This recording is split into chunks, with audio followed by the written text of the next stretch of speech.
we are going to continue looking at Proverbs, and we have a really an important topic. I think it's going to be beneficial for us today. I think wisdom from Proverbs is always beneficial, right?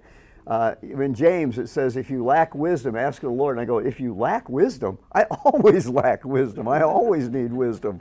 Don't we all? I always need wisdom from the Lord. And so if you lack wisdom, well, that's definitely me. And he gave us the book of Proverbs, like consolidated this wisdom for us. And so today we're going to be looking at it, we've been looking at it topically, and today we're going to look at wisdom in friendship, or wisdom with friends. And there's a lot to say about that. You know, in the scripture, the first thing in all of creation that was not good, you know what that was, right? He created, he says, oh, this is good, this is good, this is good. And then he looked down and he saw something that was not good, and it was that man was alone. Man should not be alone. And so, ladies, the answer to the first problem in all of creation was you. He created Eve. Isn't that nice to know? And all the wise men said, amen. You are the answer to our biggest problem. Amen. Okay, so it's not good that man be alone. And we weren't created to be solitary creatures. We just really weren't.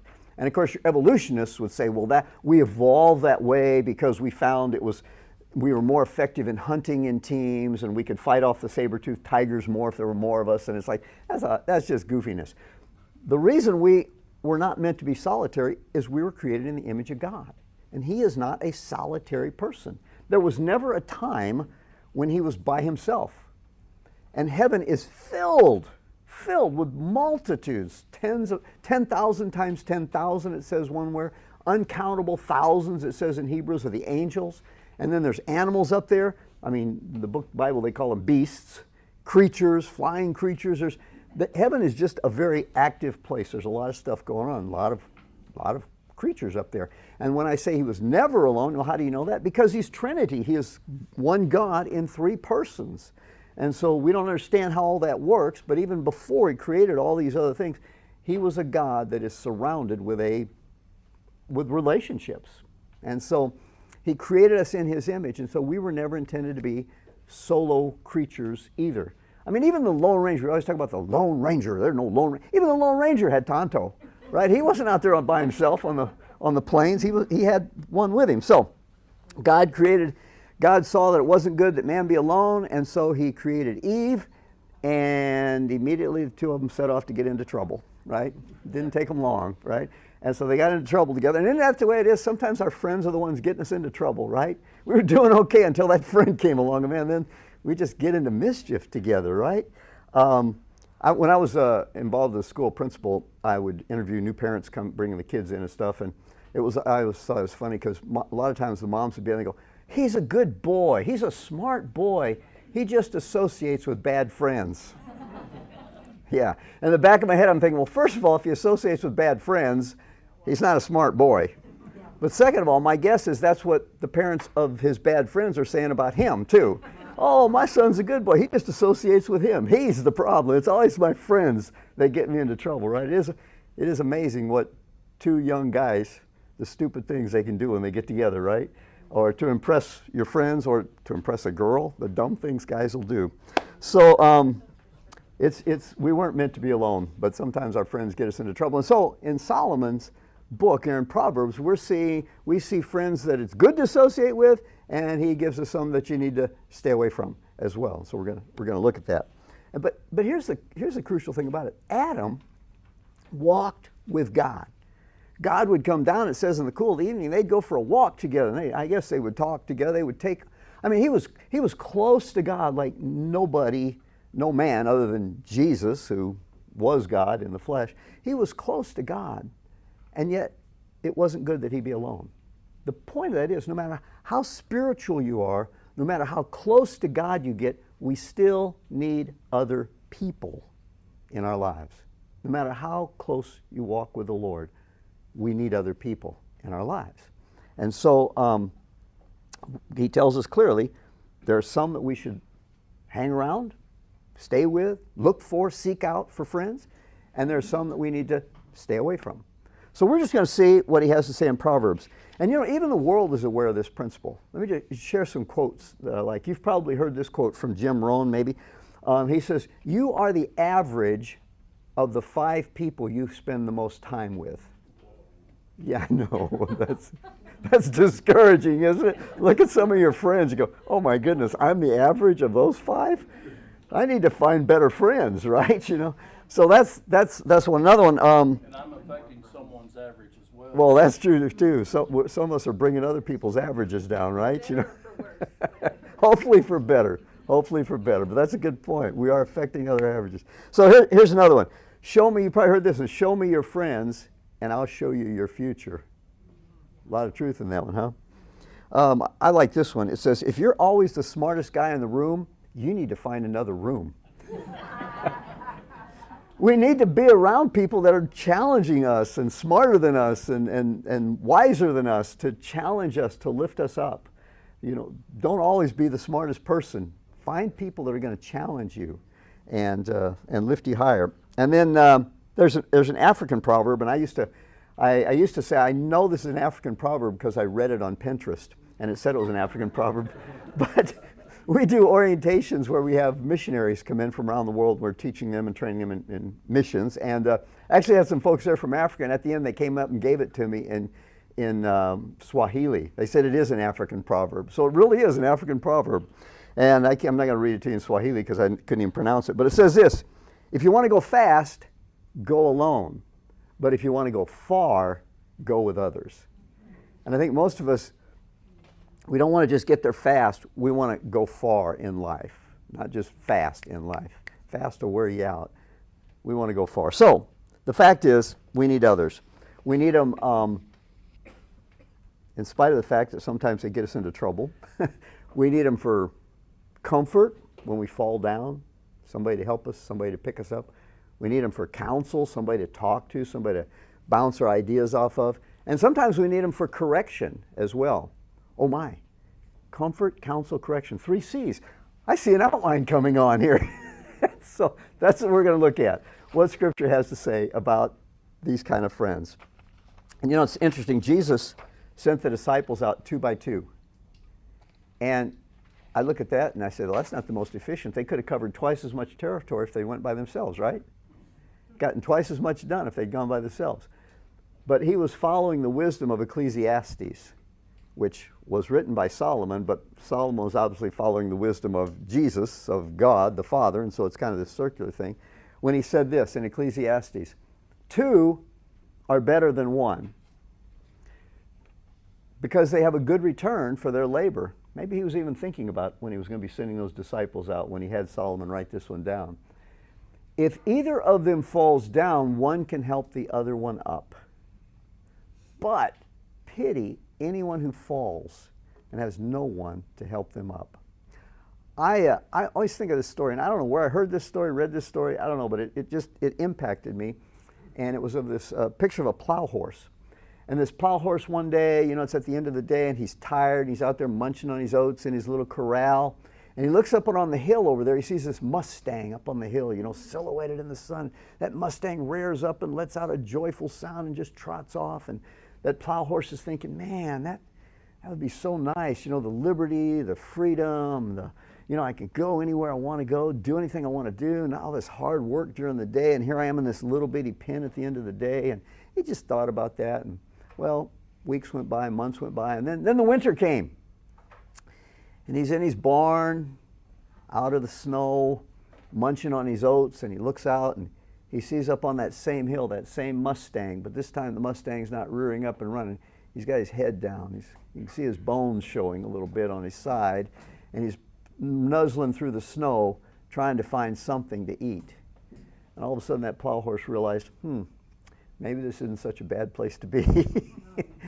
And that's kind of how we can be sometimes, you know. We can be that, I'm that lone Mustang, man, I'm out there and I'm doing my own thing, not accountable to anybody. But you know what? Winter comes into the life of every one of us. Difficult times come. Pity the poor man who has nobody to help him up when he falls. We all have those times when we're down. We all have those times when we need encouragement, or like this family here that maybe needs some financial help. We just need somebody to be alongside us, to encourage us, to pick us up, and to be there for us. And pity the poor man who doesn't have that. But here's the thing, we lived on the coast for a number of years, and we found out the time to put the plywood over the windows is not when the wind is blowing at 75 miles an hour. You do that before the hurricane hits. That's why they let you know. Yeah, that's the time to do it. You don't put the plywood, because I've waited a little bit too late. Man, it's hard to handle that plywood when the wind's blowing 45, 50 miles an hour. It's hard. So you do it beforehand. You do it when things are good. You do it when the weather's nice. You prepare for the hard times. You build the harbor when the weather's good, not when the storm's blowing in. And so we need to be building relationships now, not being that Mustang on the hill, so that we can be ministering to other people, but also so that people are there for us when the winter comes. Because again, hard times come to all of us. So the conclusion is that we all need other people in our lives. Solomon, the wisest man who ever lived, spoke more about the wisdom of counsel than anybody else in Scripture. In fact, he said plans fail for lack of counsel, but with many advisors they succeed. And so here Solomon is talking to his son, and he's giving him advice. He says, now son, listen up here. You're going to need advisors in your life. I'm the wisest man who ever lived. I need advisors in my life. And it's interesting, Solomon's son, he had a number of them, but Rehoboam became the one who was the next king. Rehoboam apparently picked up on this part, because when he became king, the people came to him. You may be familiar with this story. Solomon had died, Rehoboam becomes king, and he stands up in front of the people, and they're getting ready to crown him king, and they say, wait a minute, your dad was really hard on us. I mean, he lived in luxury, this was wonderful, gold was common in our city, but taxes were really high. We want to know, are you going to tax us like your father did, or are you going to ease up on us? And so Rehoboam goes and seeks counsel. He goes to the wise men that had counseled his father, and they say, listen, Rehoboam, if you will serve the people today, if you'll humble yourself and say, going to take it easy, we're going to lower things, we're going to make it easier on you, then they will serve you forever. And okay, so that was his plan. But then before he goes and makes the announcement, he decides to talk to his buddies, his friends, the young guys. And so he figured out, asked for counsel, but then he went to his peers. And they said, man, you gotta show them you're tough. You gotta let them know you're in charge. You better tell them. And so you tell them that my father whipped you with ropes. I'm gonna whip you with scorpion tails. I'm gonna, in other words, in today's lingo, I'm gonna double down. Everybody doubles down today, right? We double down. We don't ever admit we're wrong. We don't ever soften up. We double down. And so he got up, and he apparently missed the second thing his father told him. Walk with the wise and become wise. Well, he started off pretty good. A companion of fools suffers harm. And so he listened to his peers, his buddies, and he got up and he doubled down on them and said, now I'm going to be harder on you than my father was. And they all looked at him and said, who needs you? And they all went home and picked out their own king and got another guy to be king. He lost most of his kingdom. He lost 11 of the 12 tribes that day. God gave him one tribe, he says, because of your father David. Not because of you, because of your father David, I'm going to keep one tribe. Well, two tribes he had, Judah and Benjamin. And so he listened to the first part, sought counsel, but when you walk with wise, you become wise. If you hang out with fools, it doesn't say you're going to become a fool. You know, it's like the kid who says, well, these guys are more fun to be with. I know better than to be like them. They're just more fun to be with because they do stupid things, you know. A companion of fools doesn't say you'll become a fool. It just says you're going to suffer harm like they do. So it's so crucial. The people we hang out with, it's so crucial who we surround ourselves with. Like I say, if you're the smartest guy in the room, you need to be looking for a different room. So walk with the wise and grow wise. The righteous choose their friends carefully. I think another thing Rehoboam missed out on. He apparently missed this instruction from Dad. The righteous choose their friends carefully, but the way of wicked leads them astray. And then one who has unreliable friends soon comes to ruin. But there's a friend that sticks closer than a brother. He had unreliable friends. Can I give you a horse story? Sure. To go with your plow horse story? Okay, yeah. So do you know why you don't hitch a horse and a mule together when they're pulling? I have no. Why do you not? I feel like I'm doing a joke here. Why do you not hitch a horse and a mule together? I don't. Well, because the horse will pull herself to death, but the mule will pull just hard enough to keep the traces tight. Oh, really? Keep what? The The reins, Reins. and the traces that hold the load, the harness. huh. So, an unreliable friend, huh? Just like a mule. Just like a mule, yeah. And the righteous that choose your friends carefully. That's interesting, yeah. Okay. No. Well, all right. Another horse story. I bet you got a bunch of them. Okay. The point is, it's crucial that we choose our friends carefully. And so, do a little summary here. Call these wisdom hacks. These are wisdom hacks for you. We have wisdom hack 1 and wisdom hack 2. 1, we need one another. We need other people in our lives for counsel, for correction, for comfort, and multiple other reasons too. It's not good that we're alone, that we walk this life alone. We need other people. And number 2, but choose wise, godly counselors. Probably not your buddies or your peers, because they haven't been any further down the road than you have. What do they know what's down the road? If you want a guide, you want a guy that's been down the trail before and who can come back and say, the bridge is out up ahead. You don't want to go this way. Not somebody who's right where you are on the trail, because they don't know any more than you do. So seek wise counsel. Seek wise people. But Rehoboam didn't do that. And here's our third wisdom hack we're going to look at. A wise person is grateful for and embraces a rebuke or a correction. Now, none of us like to be rebuked. Here's 4 passages that clear this. This is spoken about over and over again in Proverbs. Whoever hates correction is stupid. Boy, you just don't get much more clear than that, do you? Whoever hates correction you're just stupid. Who likes correction? None of us like it, huh? So what it's saying is, if we don't like correction, which we don't naturally like correction, we need to change our attitude. We need to realize correction is going to get us back on the path. If you're off the path, if you're not off the path, you don't need correction. You only need correction when you're off the path. But nobody likes to be told that we're doing something wrong. But whoever hates correction is stupid. It's as simple as that. Don't be stupid. There's a difference between criticism and correction.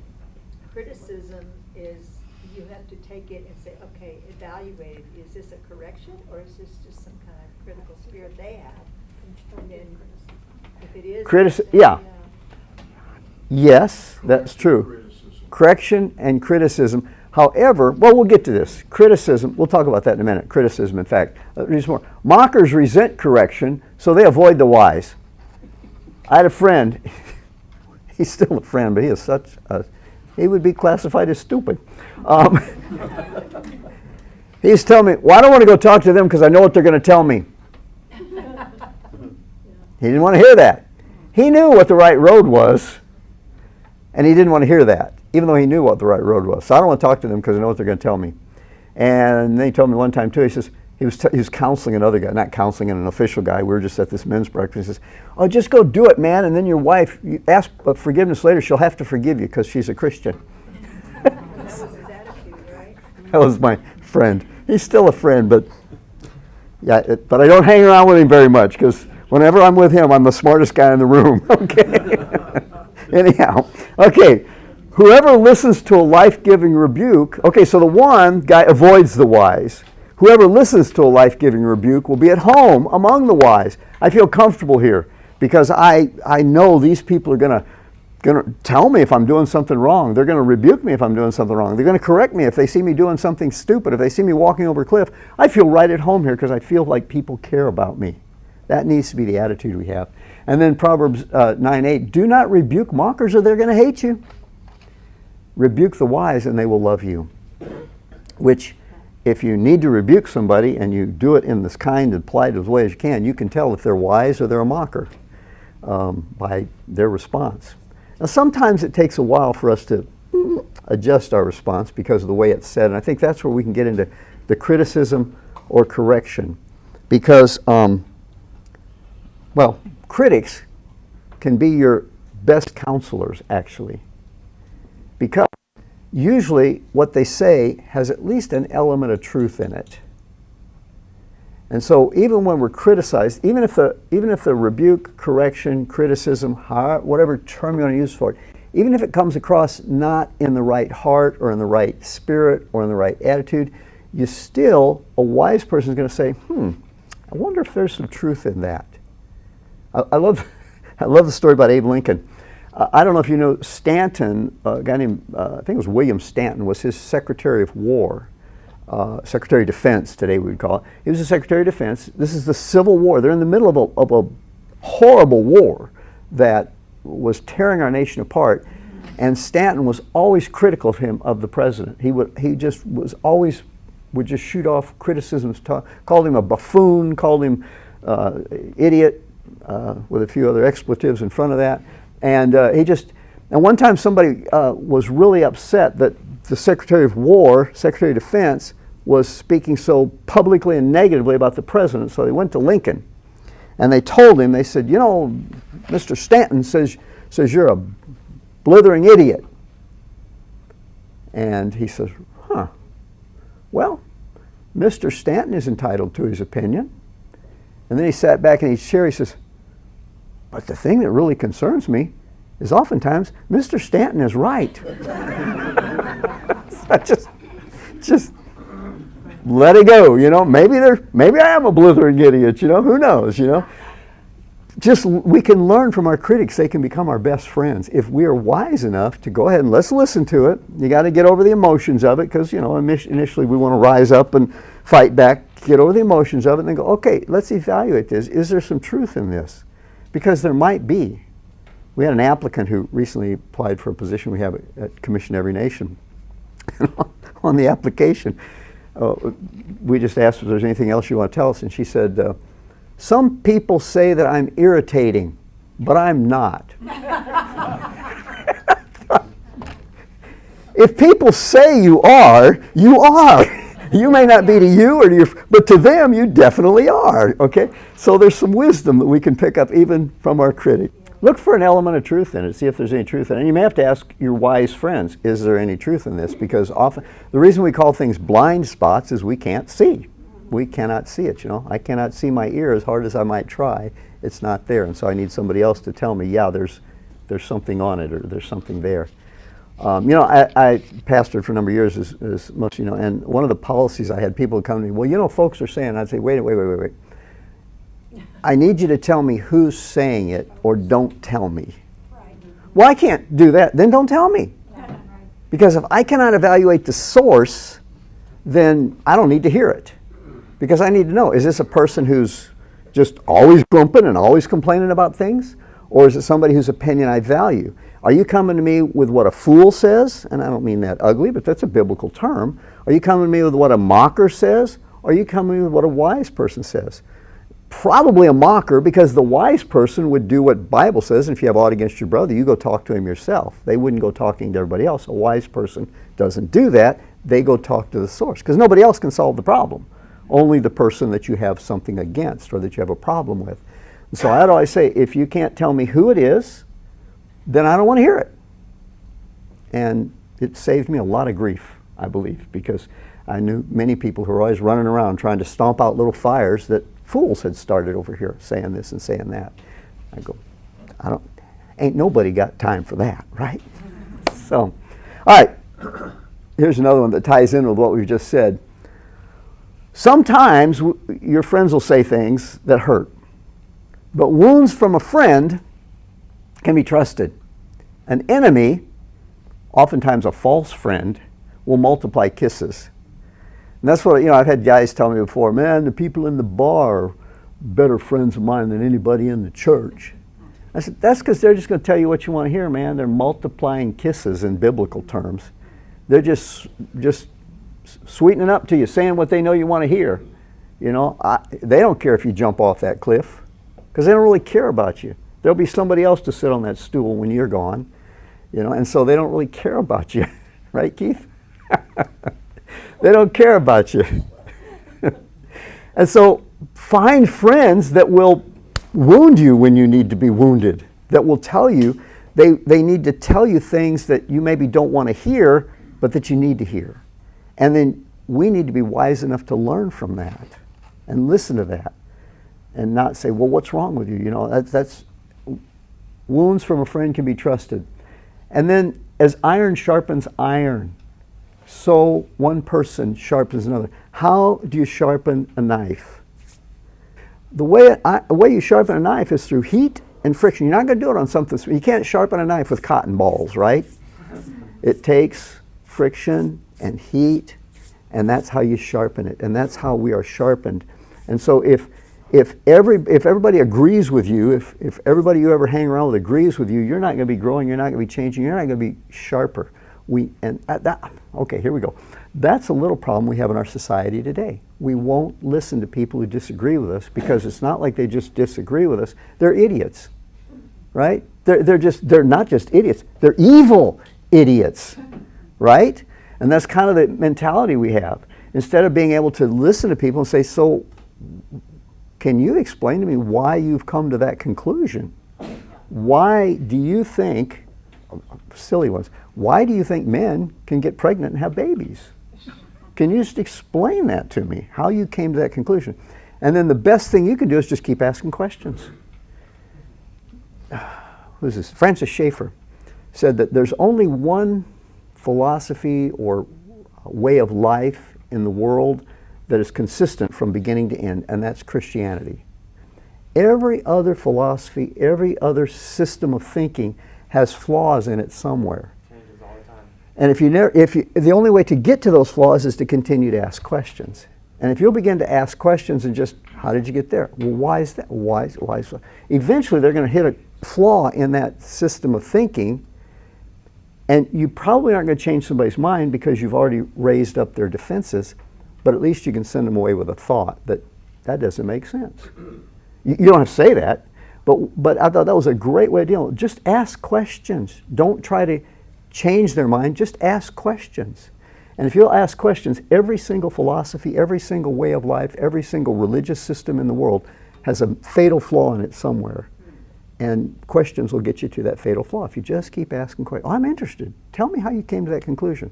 Wow. So how did you get to that conclusion, which led you to that conclusion? Well, here, and eventually you're going to get to where, that doesn't make sense, does it?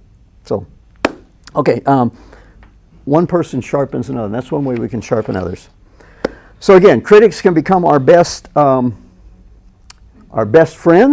not our best friends, our best advisors, our best counselors, if we will listen to them. And when we are criticized, instead of rising up, instead of fighting back, here's what we want to do. Proverbs says, whoever would foster love, cover over an offense. Bury that offense. Don't get all bent out of shape over it. Don't carry it with you. Don't just bury that thing. Whoever wants to promote love, and that's what we should be doing. If anything in this world today, we should be promoting love. You know, Jesus said, if that's all he said to do. He says, you don't have to know all the answers. You don't have to have all the answers. You don't have to be the smartest people. Just love one another. And you know, an infant can love.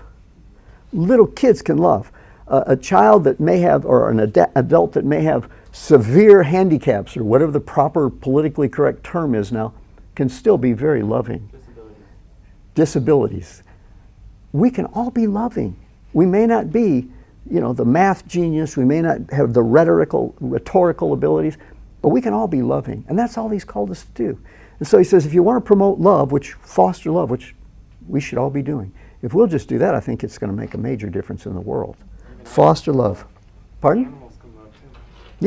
Yeah, I guess animals can, because that's a function of our soul. So, again, wisdom hack number 4 here.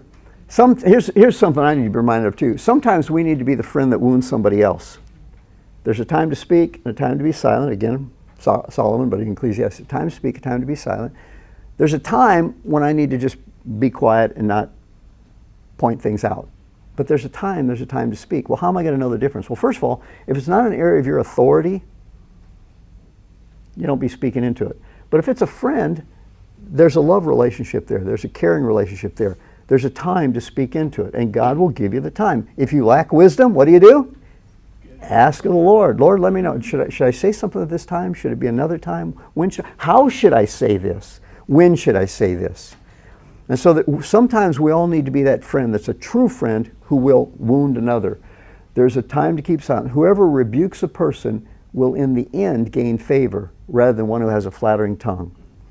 And I learned this a really difficult way. I'll tell the story real quickly. I had a teacher, again, principal school, I had this teacher who, man, I was always trying to encourage him. He was really a terrible teacher. He was his first year teaching, and he really wasn't doing a very good job of it. So I was coming to him, and I'd say, well, try this, try that. How about doing this? How about doing that? And he just never followed my advice, you know.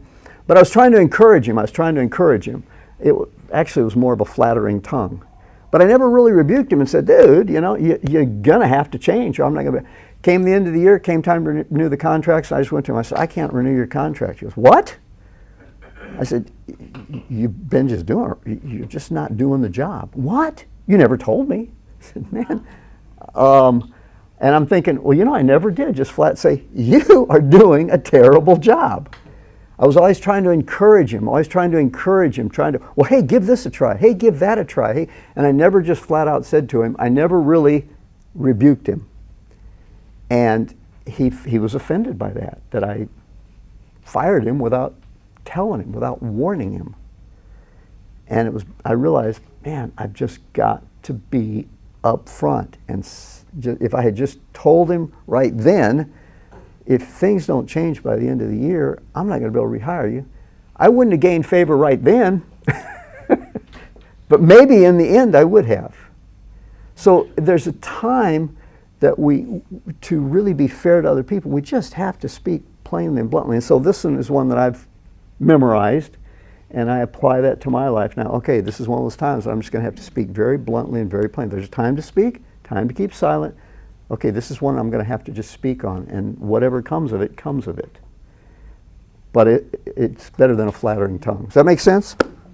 All right.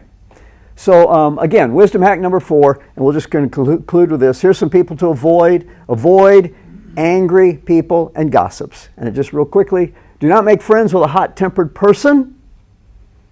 Do not associate with one easily angered, or you may learn their ways and get yourself ensnared.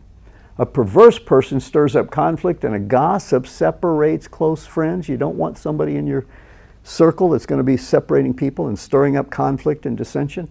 And a gossip betrays a confidence, so avoid anyone who talks too much. So Proverbs talks about folks we want to hang around with and folks we want to avoid hanging out with. And so there we get it. We need each other for counsel, correction, comfort, and a lot of other things, plus, plus, plus. Choose wise, godly counselors, which probably are not going to be our buddies or our peers. Probably not. You need somebody with a little broader perspective, a little outside perspective maybe. A wise person is grateful for and embraces a rebuke or correction, even if it's not delivered in the right tone of voice, even if it's not delivered in the right way, even if maybe you get it kind of third hand from somebody else, or delivered kind of as a backhanded slap. Oh, I like your clothes. That style's coming back in fashion? Okay. And then avoid angry people and gossips.